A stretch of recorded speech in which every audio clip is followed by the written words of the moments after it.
Jews, I call them Jews to you because they're known as Jews. I don't call them Jews. I refer to them as so-called Jews because I know what they are, and I can prove that. The Eastern European Jews, who form 92% of the world's population of those people who call themselves Jews, were originally Khazars. They were a warlike tribe that lived deep in the heart of Asia. And they were so warlike that even the Asiatics drove them out of Asia into Eastern Europe. And to reduce this so you don't get too confused about the history of Eastern Europe, they set up this big Khazar kingdom, 800,000 square miles. Only there was no Russia, there were no other countries, and the Khazar kingdom was the biggest country in all Europe. So big and so powerful that when the other monarchs wanted to go to war, the Khazars would loan them 40,000 soldiers. That's how big and powerful they were. Now, they were phallic worshippers. Now, it was their religion, the way it was the religion of many other pagans or barbarians elsewhere in the world. Now, the king became so disgusted with the degeneracy of his kingdom that he decided to adopt a so-called monotheistic faith, either Christianity, Islam, the Muslim faith, or what is known today as Judaism, really Talmudism. So, like spinning a top, he said, eeny, meeny, miny, moe, and he picked out so-called Judaism. And he opened up synagogues and schools in his kingdom of 800,000 square miles, and maybe 10 to 20 million people, and they became what we call Jews. There wasn't one of them that ever had an ancestor that ever put a toe in the Holy Land, not alone in Old Testament history, but back to time, the beginning of time. Not one of them. That is the foundation of all the misery that has befallen the world.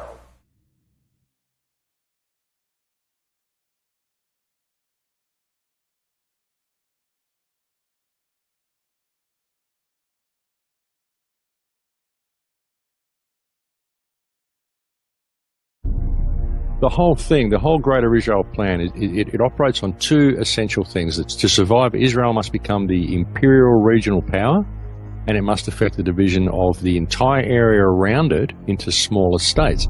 They stir up sectarian hatred, they divide the whole place into smaller states, and then all these smaller states are fighting each other, and so that kind of legitimizes Israel's existence because it appears to be the only stable force in the area when it's the one who's gone and destabilized the whole thing. And what Chris said about the two stripes on the flag, this is exactly right, the Nile and the Euphrates. It's just a plan for Greater Israel.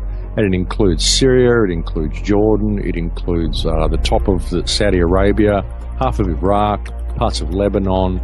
This has been the plan for the whole time, and this is why they've gone in there and done things the way they have. It's all part of the Greater Israel Project. And even there was another document that was called Israel's Sacred Terrorism. It was written by a man called Livia Rakash. And it's based on the memoirs of Moshe Sharett, former Prime Minister of Israel. And it basically outlines the 1978 invasion of Lebanon to a T.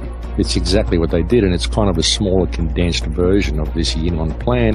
And the Yinon plan was also outlined by, way back as far as Theodore Herzl. I mean, this has been going on for a long time. This scenario is borne out by none other than Prime Minister David Ben-Gurion, one of the great founders of Israel. Recorded in an astonishing article in Look magazine, Ben-Gurion predicted that a one-world system presided over by Jerusalem will be set up in the near future. All continents will become united in a world alliance, at whose disposal will be an international police force. All armies will be abolished, and there will be no more war. In Jerusalem, the United Nations, a truly united nations, will build a shrine of the prophets to serve the federated union of all continents. This will be the seat of the Supreme Court of mankind, to settle all controversies among the federated continents, as prophesied by Isaiah.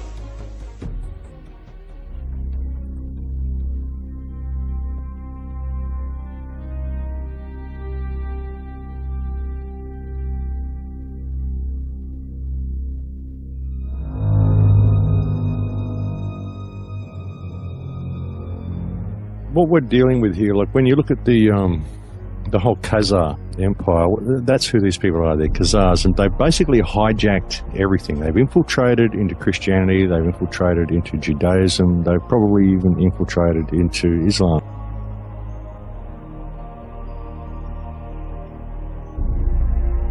Infiltrated into everything. This is where you've got Christian Zionists, you've got Jewish Zionists, you've got this whole sort of mottled empire that's sort of all over the world. It's infiltrated everywhere. And they're using basically what's outlined, the supremacist ideology that's outlined in the Jewish faith. They're using this to construct their New World Order. And these people believe they're the chosen people. These Khazars are more zealous about following these ideologies than the actual Jews are, but none of them actually believe in God. They're creating this whole tense situation everywhere to break everything up, to collapse everything, collapse all the economies, collapse Europe, collapse Russia, collapse everything, and create this empire of chaos with this one bastion of control in the middle, which will be Greater Israel. That's the plan. But it's run by the Khazars. And I would suggest that even the British royal family are probably related to these Khazars in some way. I mean, it all seems to go back to this empire. All the research that I've done over the years, going back through Hebrew lines and going back looking at what happened in Egypt and so many things, this Khazar history is the most hidden history and the most repressed history anywhere.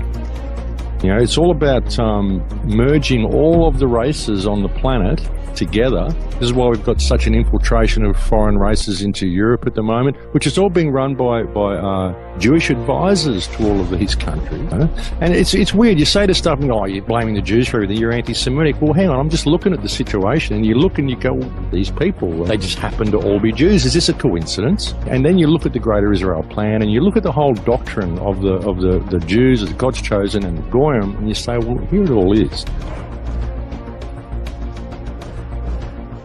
Sisi, he's serving British and Israeli interests like to a T. He's doing just as bad, even more damage to Gaza than Israel, because these are Arab brothers. These should be supporting these people. And he's closed all the borders off, like you say. He's bulldozed all those homes. He's even thinking of digging a moat, as I was saying before, so they can't possibly dig any tunnels because they'd have the weight of water above them.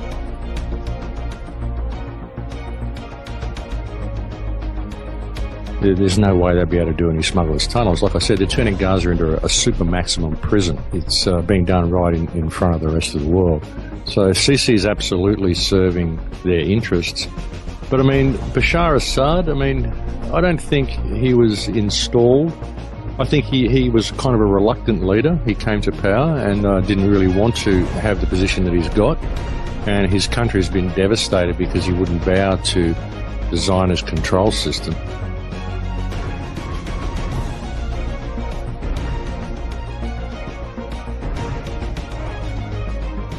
I mean, this whole ISIS thing, ISIS is sprung out of nowhere, exactly when Israel needed it. It's paved the way for Western intervention to go and carpet bomb the whole Arab world.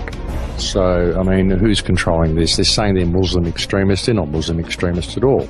They're killing Muslim people. They're killing women and children, all of these things that are banned by the Quran. They say if you do this, then you go to hell for all eternity. So obviously they're not religious extremists. They're just extremists. I would suggest that ISIS probably stands for Israeli Secret Intelligence Services. It's just a new boogeyman because bin Laden had run out of steam, Al-Qaeda had run out of steam. But ultimately it's all a product of the West anyway. These are the same people that they had in Libya, the same people in Syria.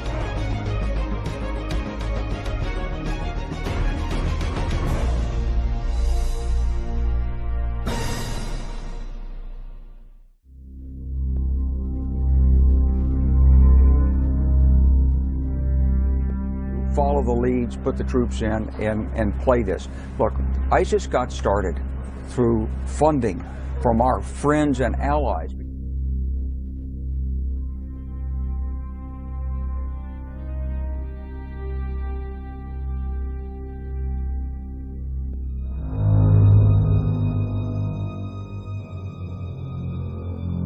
So with the additional steps I ordered last month, we're speeding up training of ISIL forces, including volunteers from Sunni tribes in Anbar province. So with the additional steps I ordered last month, we're speeding up training of ISIL forces, including volunteers from Sunni tribes in Anbar province.